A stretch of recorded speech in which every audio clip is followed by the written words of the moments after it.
The portrayal of black women in the league is an ongoing conversation. Many, including Aja Wilson, Angel Reese, Cheryl Swoops, and others, seem to view Caitlin Clark as a major issue in the WNBA, at least according to the league discussions. But is this truly the case? Or could it be more about rivalry and resentment? Some recent developments might make us rethink the situation. Last week, Aja Wilson brought up the topic of white privilege while speaking with Kelsey Plum. Now, Wilson and Angel Reese are both featured on the cover of the Wall Street Journal's magazine. Yet surprisingly, there's no mention of Caitlin Clark. In 2024, with all that's happening, isn't it worth exploring this from Caitlin Clark's perspective too? Imagine this. Even if you're the first rookie since 2008 to make the WNBA's first team, break over 50 records in one season, and win Rookie of the Year, you're still not acknowledged in one of the league's largest media spreads to date. This seems puzzling, especially if Clark's success is arguably central to the article's theme.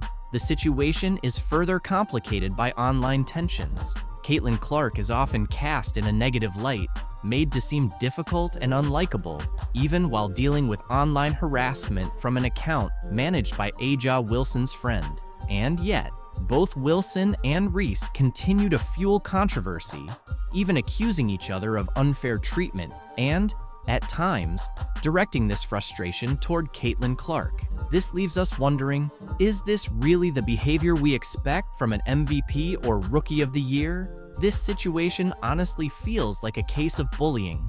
It's the peak of first world issues, showing a lack of responsibility and, frankly, Angel Reese's lack of consideration. Watching this unfold is mind-boggling. You're right, it's easy to see how she comes across if you have even a bit of self-awareness. Honestly, if I were another WNBA player without Caitlin Clark's visibility, she wouldn't be my concern. She isn't the problem here. More people are starting to catch on. Caitlin Clark was never the issue. Her critics were the ones using her name for attention whenever things didn't go their way. Those same athletes, analysts, and experts quickly make noise when they feel slighted, then claim Caitlin Clark is the root of it all. But here's the truth. The issue might actually be Angel and Aja, not Caitlin. It's worth asking, who's really harming the league's reputation? Angel Reese or Caitlin Clark? Because, once again, it's Reese's unlikability that seems to be hurting the league's image.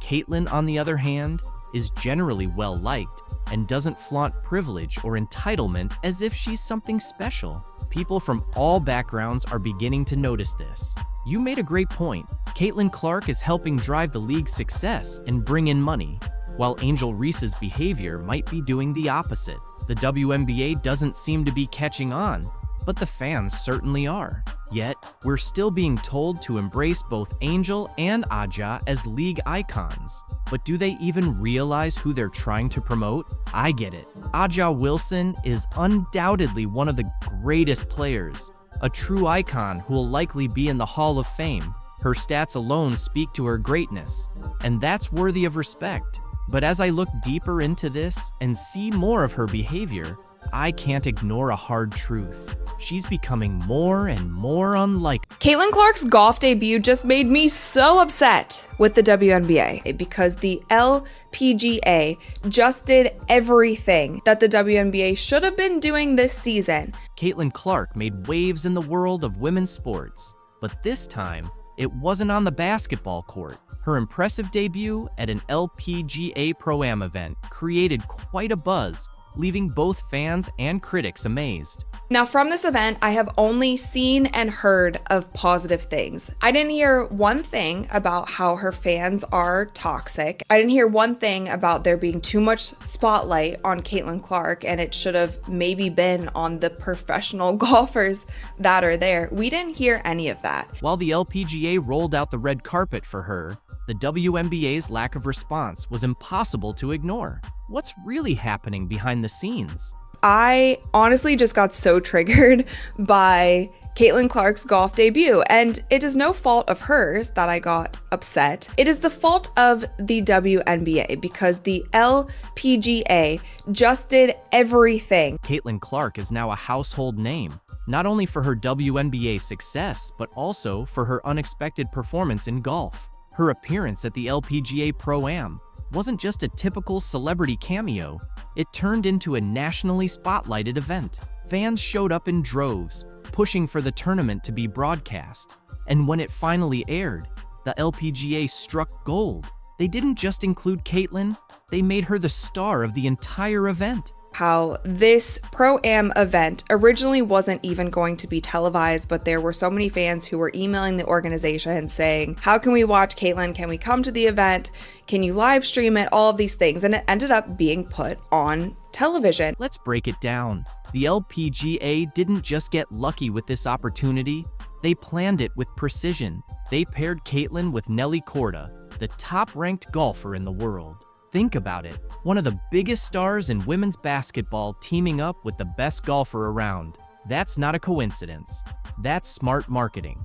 Photos of Caitlin and Nelly were all over social media, generating a buzz that reached well beyond golf fans. Basketball lovers, golf enthusiasts, and more were instantly hooked. Fans were really excited about that. There was so much buzz online. She was trending on Twitter, all of the things. And the LPGA was promoting the crap out of this event. And they also did something really smart by pairing her up with their currently #1 golfer in the world. Meanwhile, the WNBA, the league that shot Caitlin to stardom, remained completely silent. They didn't tweet, post, or make any mention of her golf success. Fans definitely noticed, and it raised a lot of questions. Why wasn't her own league celebrating such a huge moment? It felt like a major missed opportunity, especially after the LPGA showed just how much star power Caitlin could bring to another sport. So there are photos of Caitlin and Nelly literally everywhere, and the LPGA was so smart in doing this because they knew that there would be so many eyeballs on Caitlin. So if they put their #1 golfer, who is currently leading the sport and pushing the sport ahead, if they put her next to Caitlin for the entire event, that's just great. It's great for Nelly and it's great for everyone else. It wasn't just the LPGA that jumped on Caitlin's star power. Media outlets were all over the story too.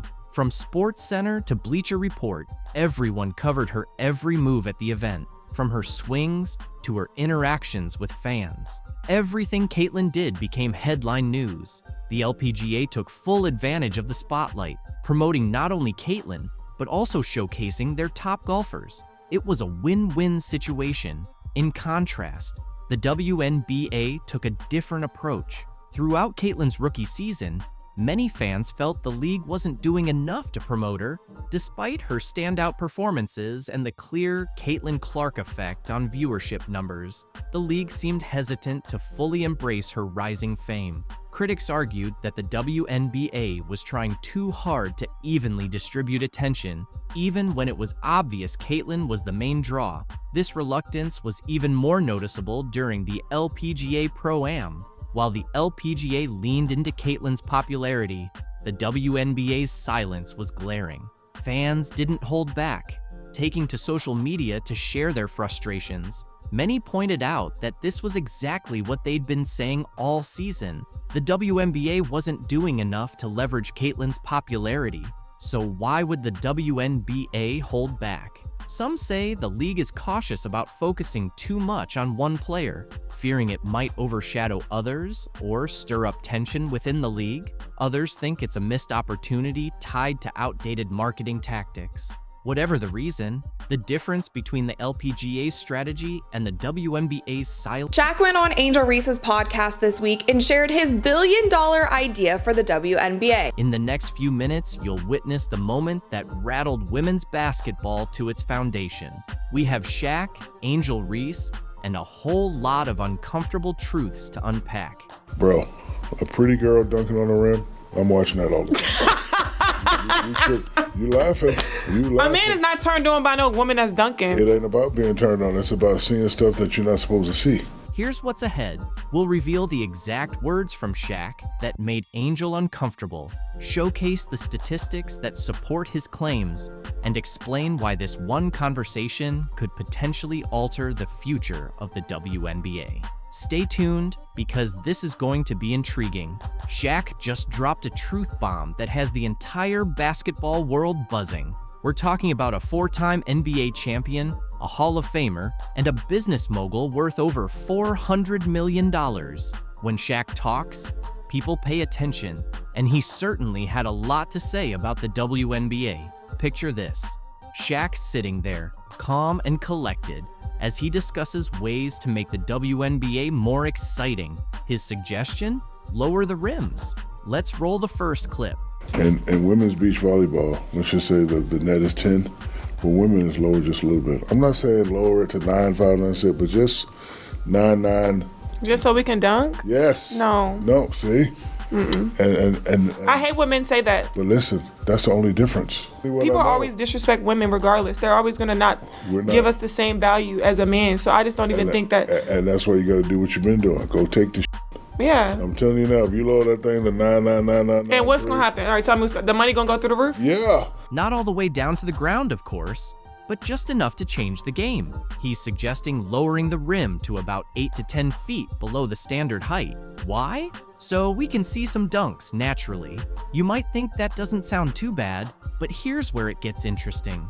Sitting right across from Shaq, Angel Reese isn't on board with that idea. She fires back, making some compelling points about respecting women's basketball. I feel like it still wouldn't be good enough. It's never good enough for a man. People always disrespect women regardless. They're always going to not give us the same value as a man. So I just don't even think that. She then addressed the issue of people not tuning in to watch the game. Yeah. I'm telling you now, if you lower that thing to 9. And what's going to happen? All right, tell me, the money going to go through the roof? Yeah. We don't even have the people don't even watch the game. You can feel the tension rising as Angel contends that lowering the rim is outright disrespectful to female players. But Shaq wasn't finished. He delivered a real knockout punch. We don't even have the people don't even watch the game. Because I don't want to use the B word. Unless it's certain people playing. It's like you're watching like a high school game. He looked Angel in the eye and compared the WNBA to high school basketball. Yes, you heard that correctly. Shaq stated, and I quote, "It's like you're watching a high school game." Can you imagine the collective gasp from WNBA players everywhere? Let's break this down for a moment. Shaq, one of the most dominant players in NBA history, just suggested that the highest level of women's professional basketball is comparable to high school boys' games. That's not merely a critique. It's a full-blown slam dunk of criticism. Shaq, he was trying to teach Angel Reese how to make the WNBA more entertaining. So people might actually watch the product. And Shaq is qualified to do so. During his NBA career, the dude was a brilliant marketer. He knew how to be entertaining while also being dominant on the court. There was a reason that every member of the media was waiting by Shaq's locker after games. They knew he would deliver the best sound bites. They knew he would give the most entertaining interview. You might be curious about how this will unfold. On one side, there are people agreeing with Shaq, believing he's just voicing what many have been thinking. They argue that if the WNBA wants to attract more viewers and generate more excitement, then something needs to change. Angel Reese, just because a man is criticizing your league, it does not mean he is disrespecting women. This is the entitlement I always talk about. Angel Reese and her colleagues in the WNBA, they have this false sense of entitlement that makes them believe that they are above being criticized. Anytime they are criticized, they want to play the victim. Men don't respect women. Oh yeah? On the flip side, there's a large group of upset fans and players who believe Shaq's comments are disrespectful and outdated, arguing that his approach is a surprising figure has come forward to support Caitlin Clark. While she's been celebrated by many NBA greats, the response from the WNBA community has been mixed, often marked by envy instead of respect. It's an unusual dynamic that brings attention to the difference in how men's and women's basketball players view Clark's impressive rise. On the men's side, one of the first to openly back her was none other than Stephen Curry. You can't help but watch when she plays, where she's shooting from, the range, the confidence, the flair, like she's a performer. Curry, whose long-range shooting has transformed the NBA, sees a lot of his own style in Clark's game. In an interview, he shared that while her shooting range and style are clearly similar to his, focusing only on those aspects takes away from appreciating the rest of her game. I saw somebody break down the release time, which is pretty much identical to mine. Curry was quick to note that although Clark's shooting grabs the spotlight, her full skill set is what truly stands out. Her court vision, passing, and ability to consistently fill up the stat sheet show she's a well-rounded player. It's crazy though, just because her shot it's like that, it's at that level. But if you really watch, like her floor game is as impressive, so it's kind of the total package. He described her shooting ability as her superpower, but emphasized that it's her entire skill set that truly sets her apart. LeBron James, another NBA icon, shared a similar sentiment, voicing his admiration for everything Clark has achieved on the court. Caitlin Clark is the reason why a lot of great things is going to happen for the WNBA. But for her individually, I don't think she should get involved on nothing that's being said. Just go, have fun, enjoy. After watching Clark dominate the scoreboard in an NCAA tournament game, LeBron James couldn't help but see similarities between her and himself. Just as he did early in his career, Clark has often shouldered the responsibility of leading her team to victory, single-handedly shifting game momentum. In his words, Caitlin Clark is the kind of player who can take over a game, lifting her teammates while still excelling on her own. A high compliment from someone who knows all about carrying a team. But there's more to Clark than her skills on the court. Being from Indiana, specifically the Indianapolis area, her rise naturally draws comparisons to one of basketball's all-time legends, Larry Bird.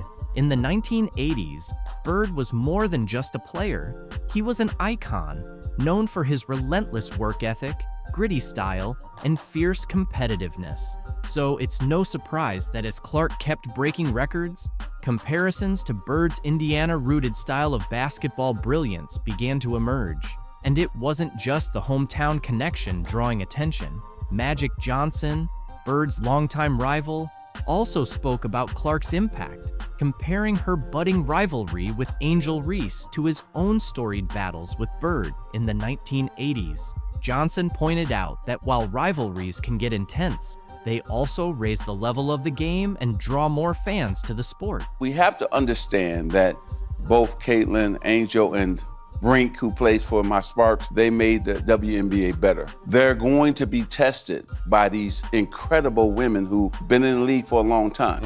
Caitlin is the most popular WNBA player, but she's not the best at this time. Just like Larry and I were not the best when we entered the league. We became the best later on by our play.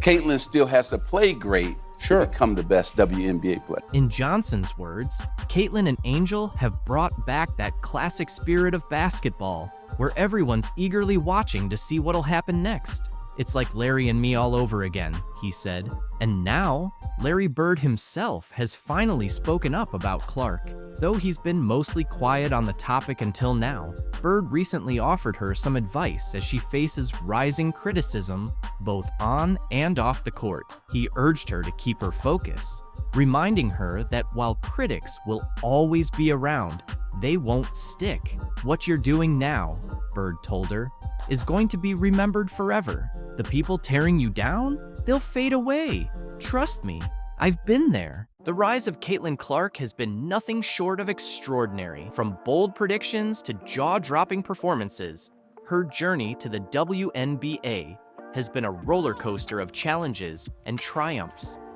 But what happens when one of her harshest critics, Gino Auriemma, is forced to rethink his words? Stick around, because this story is just getting started. It all started with controversy. On a popular sports show, legendary coach Gino Auriemma didn't hold back his thoughts about Caitlin Clark and her fans. He questioned their grasp on reality, calling them delusional for thinking she could dominate the WNBA. The delusional fan base that follows her disrespected the WNBA players. According to Gino, Clark wasn't prepared for the physical intensity of the league or the seasoned defenders she'd face. Her outspoken personality, he suggested, might even work against her. Criticism wasn't new for Caitlin. She had been under the microscope since her college days at Iowa, where she dazzled with incredible scoring, unmatched shooting range, and a leadership style that turned heads. By the time she entered the 2024 WNBA draft as the #1 pick, she had already become a household name. But for skeptics like Auriemma, her college success didn't guarantee she would thrive in the pros. Even Diana Taurasi, another basketball legend, echoed the doubts, saying Clark might be in for a reality check when facing seasoned players. Fans were divided. Supporters pointed to her relentless drive and basketball IQ, while critics doubted she could handle the transition. Social media buzzed with debates, with many wondering if Clark could prove her doubters wrong. Caitlin wasn't about to let the noise distract her. She approached her rookie season with focus and determination, proving that actions speak louder than words. By the end of the season, she had flipped the script. Her performances were electrifying, leading the Indiana Fever with averages that shattered records: 19.2 points, 8.4 assists, and over 5 rebounds per game. Clark's court vision and ability to elevate her team stunned everyone. She not only met expectations, but completely surpassed them. Her season was packed with unforgettable moments, from game-winning shots to triple-doubles that had fans and analysts buzzing. Social media couldn't get enough, and highlight reels of her incredible plays flooded timelines. Even her harshest critics began to take notice. Gino Auriemma, once one of her loudest doubters, found himself reevaluating his stance. Known for his strong opinions, Auriemma surprised everyone when he praised Clark's ability to adapt and thrive in the WNBA. He acknowledged her impact on the league, calling her a phenomenon who had changed the conversation around women's basketball. Clark's return to Iowa for a game between the Hawkeyes and Drake Bulldogs was a testament to her influence. The sold-out crowd celebrated her achievements, with fans and former teammates cheering her on. A tribute video highlighted her journey, featuring heartfelt messages from stars like Paige Buchers and Juju Watkins, as well as her college coaches Lisa Bluter and Jan Jensen.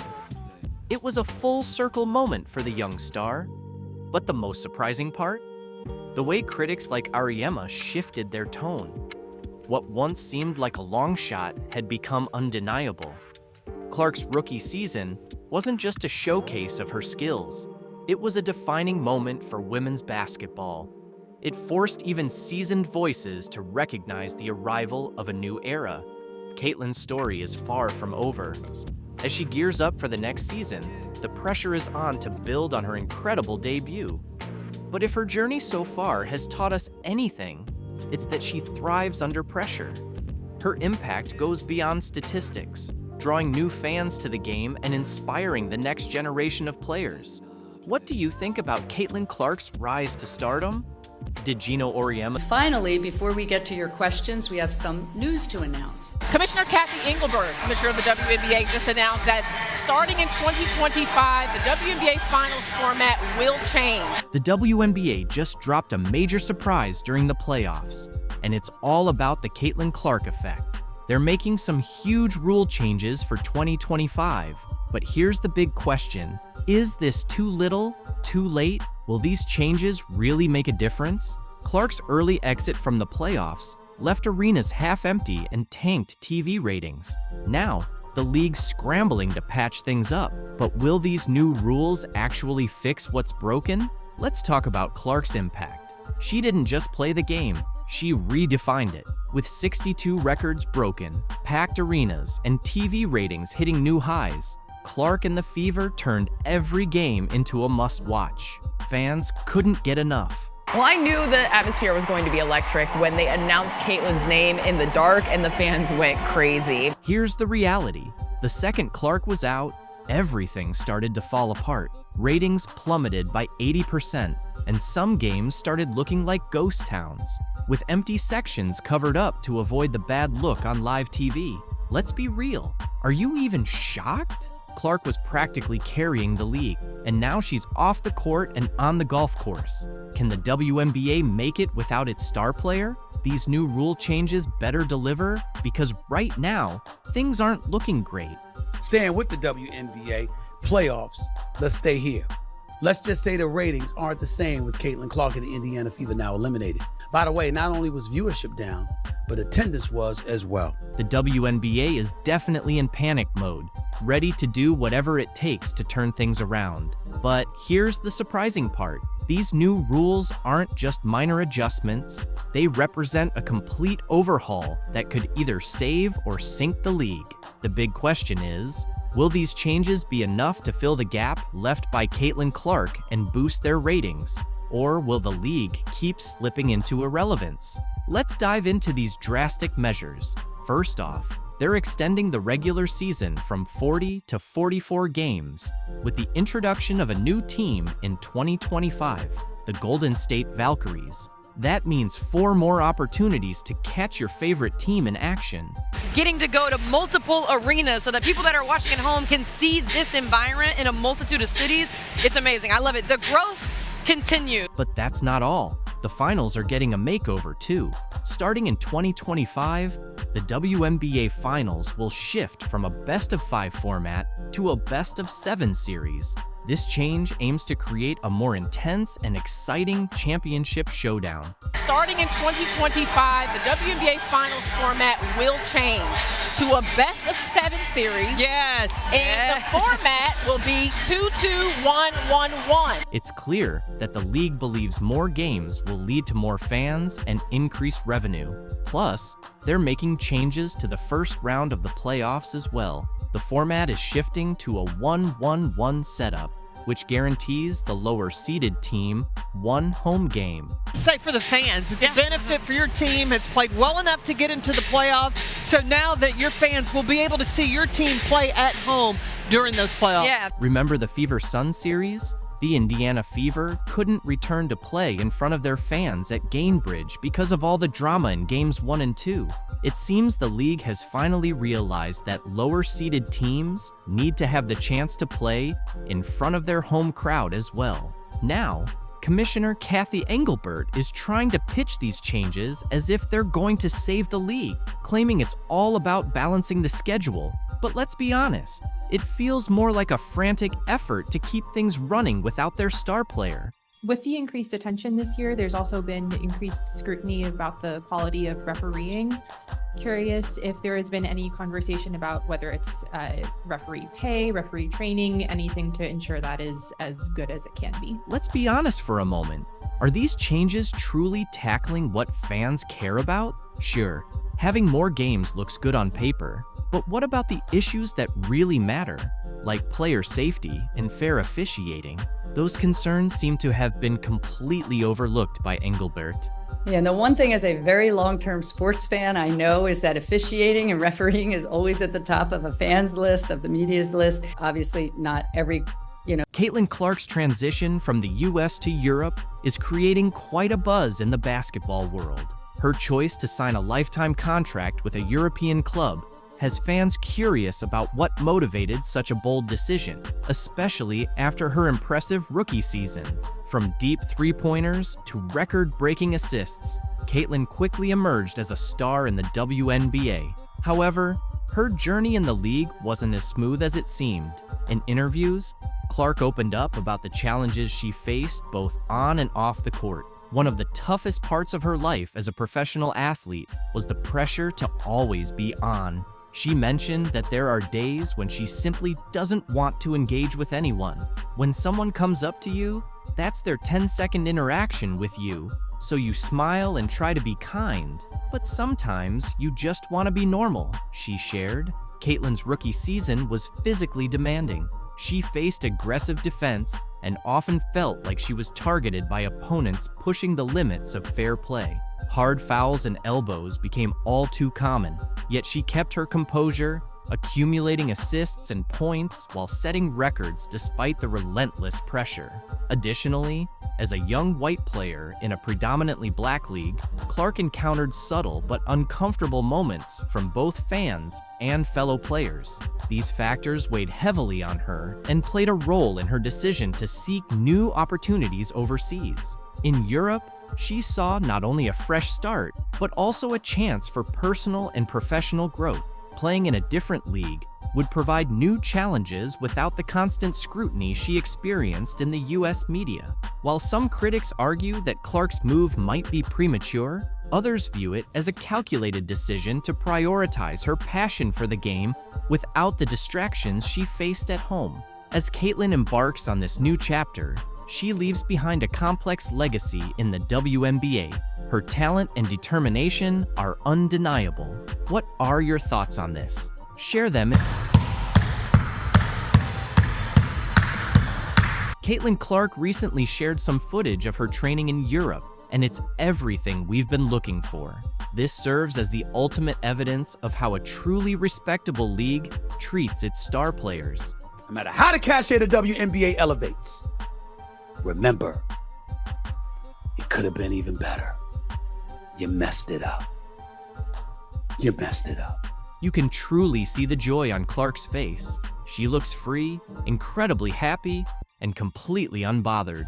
Those days of putting up with cheap shots, dirty hits, and all that nonsense are behind her. There's no one poking her in the eye or hip-checking her into the stands. So now give me the reasons why. She's gone.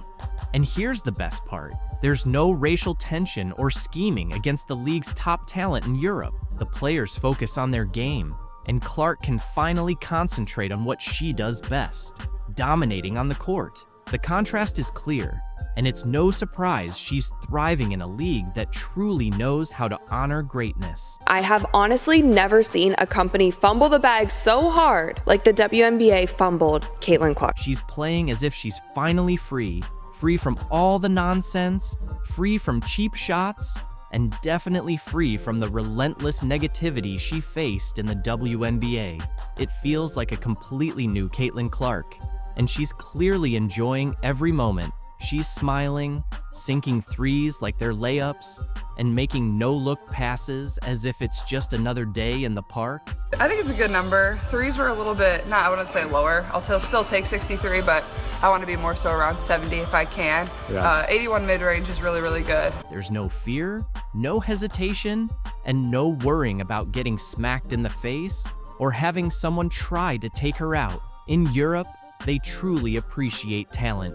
They love and celebrate her. She's not dodging elbows or dealing with dirty looks anymore. Finally, she's being treated like the superstar she is. It's as if she's escaped a nightmare and landed in a place where basketball is celebrated. And it sucks that so much of it was riddled with so much drama and so much negativity and so many mishaps. You know who's really losing it? The WNBA. That's right. The league that thought they could just sit back and let Caitlyn Clark get poked in the eye, body checked and disrespected day after day. Now they're complaining about losing their star, but let's be honest, it's their own fault. They made it unbearable for her. How many times did we watch Clark take a cheap shot while the referees stood by without taking action? And what did the WNBA do about it? Nothing. They allowed it to happen repeatedly. Like we talked about in our locker room after the game ended, where obviously people were pretty disappointed in the outcome. Here's the thing. In Europe, they don't have that kind of drama. No Chennedy Carter blindsiding her, no Dejonai Carrington going for her eye. No one is trying to take her down just because she's different. She's not facing players who resent her simply because she's a straight white girl excelling in their league. Over there, it's all about basketball. It's pure, it's clean, and it's a genuine league that respects the game, honors talent, and of course, treats Clark. This is a place where players can come and get better and be surrounded by an organization that supports you. They're going to have everything they need to be successful. So the Indiana Fever are about to make a huge move in WNBA history. They're not just aiming for one star player, not even two. They're targeting 10 game-changing free agents who could make them serious title contenders. You might be wondering, how can they afford all that talent? Well, that's where you're mistaken. The Fever have a secret weapon, Kelly Krauskopf. She's back with the team this year, and she's got a bold vision. Kelly's not here to play it safe. She's here to get things done. I know the free agent situation in the WNBA, but are you in a position where you can add some pieces? yes, we are. We're definitely in a position. And I would think that if you are a smart basketball player and you watch the way she plays, you would want to play with her. With her vast network and resources, Kelly is determined to make Indiana the hottest spot in the WNBA. Her strategy is bold, and it's already catching everyone's attention. You won't believe the plans she has in store to turn the Fever into a true powerhouse. You know that moment in a movie when the two main characters finally join forces, and you just know you're about to see something incredible? That's the vibe right now, because Caitlin Clark and Kelsey Mitchell are about to team up for the Indiana Fever. Good thing for women's basketball. I'm playing alongside this kid, so it makes everything, a little bit more dramatic, and like the people are coming out to see this person. So we just do what we can. We embrace it. I'm pretty sure our organization can feed off of it. Let's take a moment to focus on Kelsey Mitchell. Did you know she averaged 19.2 points per game last season? That's not just impressive. That's all-star caliber. And it's not like she had just a few good nights either. After the Olympic break, Mitchell went on a scoring spree, putting up 20 or more points in 7 straight games. Imagine trying to guard someone that reliable. Now, think about Mitchell teaming up with Caitlin Clark. We're talking about two of the top shooters in the game coming together. How are defenses supposed to handle that? Clark's college numbers are through the roof, and her knack for setting up her teammates is incredible. With Clark's playmaking skills and Mitchell's scoring, this could be the most exciting backcourt the WNBA has ever seen.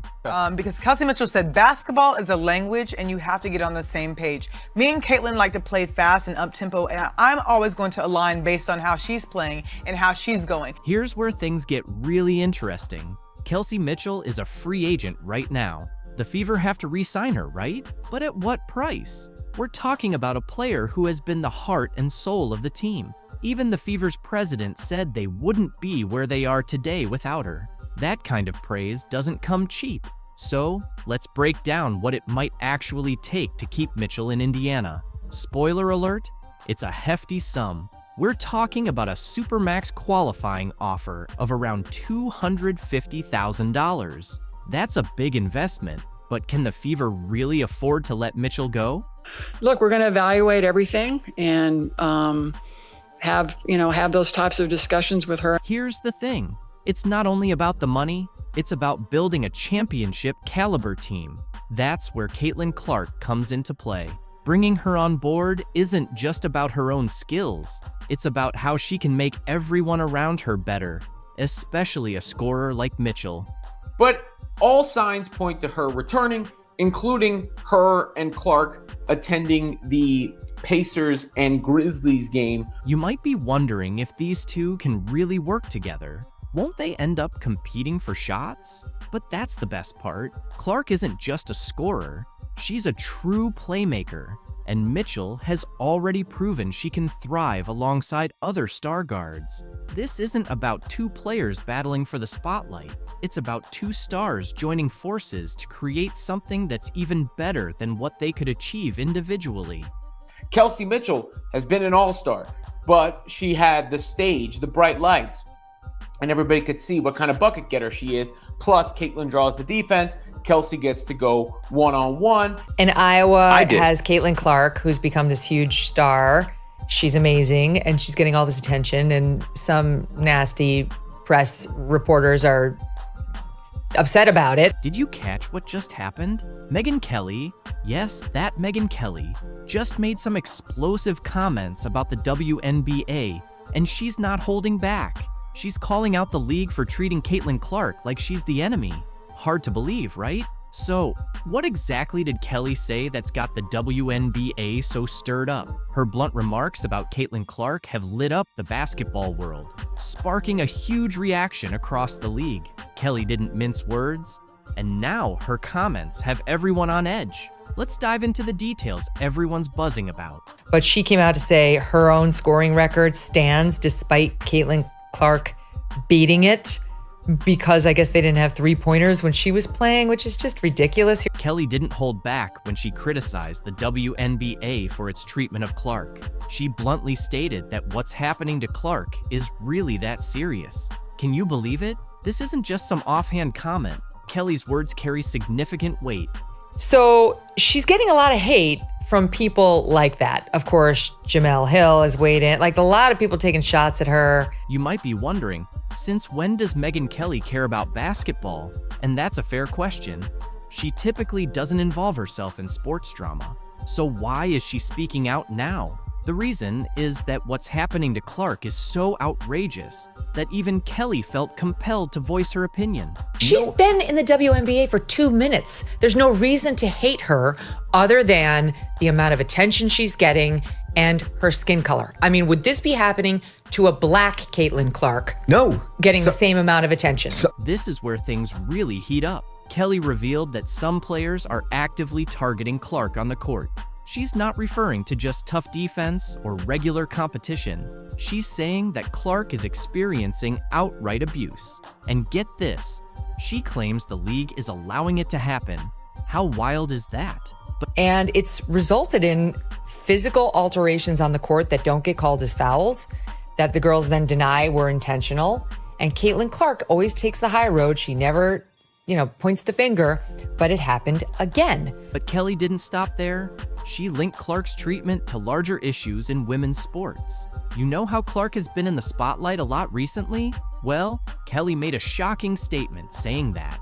Many black women inside the WNBA are resentful that this white woman came in and is getting all this attention. That's a serious accusation, and it stirred up strong reactions on all sides. Kelly isn't just referring to fouls and rough play. She's claiming there's a significant amount of racial tension simmering beneath the surface of the WNBA. She believes Clark is right in the thick of it all. The people weren't going, Jake, because they were homophobic, racists. That's why the other girls resent Caitlin getting attention, because she's not black. You might be asking yourself if Kelly is correct about all this. That's the million-dollar question. One thing is certain, though. Her comments are prompting everyone to seriously examine what's really happening in the league. Kelly believes that Clark is turning the sport into something mainstream. And if that's the case, it seems not everyone is pleased about it. These are the highest ratings in more than 10 years. And it is 100% because of Caitlin Clark. Those are regular NBA ratings. Like if you get a couple million people watching an NBA game, you're pretty happy as a network guy. She is the Michael Jordan. Like I know you're not a major basketball person. I know. But she is the Michael Jordan of female basketball. Every single player in that league, every single coach, manager, janitor, anyone who has anything to do with that league should be bowing at the altar of this woman. She is transforming the sport into something mainstream, which is what the WNBA was set out to do, and I think it started in 1994 or 1995. This isn't just some drama. It's a major earthquake rocking the WNBA. And believe me, we're only witnessing the initial tremors, the aftershocks from Kelly's bombshell. Wow. People are done with NaLyssa Smith. Traitor. Get her off the team. Adios amigos, as that guy said. NaLyssa Smith, the star of the Indiana Fever, might actually be at the heart of the team's struggles. Hard to believe, right? You're probably thinking, wait, isn't she one of their top players? Well, get ready because we're about to dig into what's really happening with the Fever. So, what's going on with NaLyssa Smith? And why is her future with the team suddenly uncertain? We're about to dive into all the details causing a stir in the Fever's locker room. But here's the twist. It's not what you'd expect. The reasons behind this surprising situation are going to catch you off guard.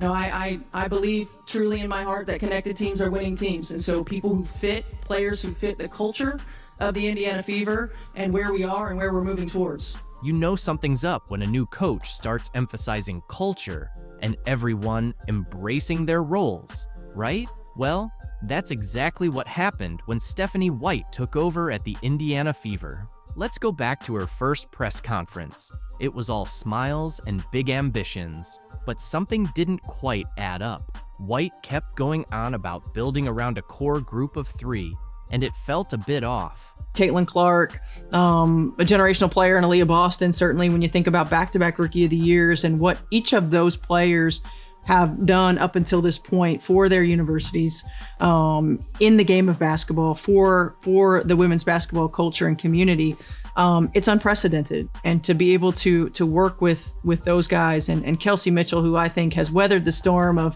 Indiana Fever basketball, and I felt like had the best year of her career, this year. And really, when you think about teams, you think about a core 3, right? You think about a big 3, and to be able to work with that big 3. But wait a minute. Where does NaLyssa Smith fit into all of this? You'd expect a former number 2 overall pick to be front and center, right? But no, Smith's name didn't even come up. You might be thinking, maybe she just forgot to mention Smith. But let's be real, this is a player who was supposed to be the future of the franchise. We want players that will fit in seamlessly with our core 3, which includes Kelsey Mitchell. We want players to fit in seamlessly with the core 3. We want players that will play a role and will embrace their role. And we want players that will fit in with the culture and the team. The new coach kept emphasizing words like unity and commitment. Pretty subtle, right? It felt like she was sending a message without saying it outright. But White didn't stop there. She kept talking about what she wants in a player. She made a point of saying that success isn't just about individual talent. It's about a team's willingness to go to battle together every single day. Is it just me? Or does that sound like she's taking a direct shot at someone? Because every single thing that she described wanting to build around Kelsey Mitchell, Caitlin Clark, and Aaliyah Boston is the opposite of what NaLyssa Smith is. It gets even more interesting. White started outlining what she wants in her ideal player, and it was almost as if she was reading off an anti-NaLyssa checklist. She mentioned wanting players who can embrace their roles and fit in seamlessly with the core 3. Ouch, that's got to sting if you're Smith, right? Well, it's becoming pretty clear that White's vision for the Fever's future doesn't seem to include Smith. She's focused on building a team of players who are fully committed to each other and the franchise's long-term goals. And let's be honest, with all the drama surrounding Smith lately, it's tough to see how she fits into that picture. To another level. You've got incredibly talented players right here in Caitlin and Aaliyah and Lexi, a team that was incredibly fun to watch, very tough to game plan against. So I'm glad I'm going to get to work with you guys, work with you ladies, instead of having to think about how to stop you.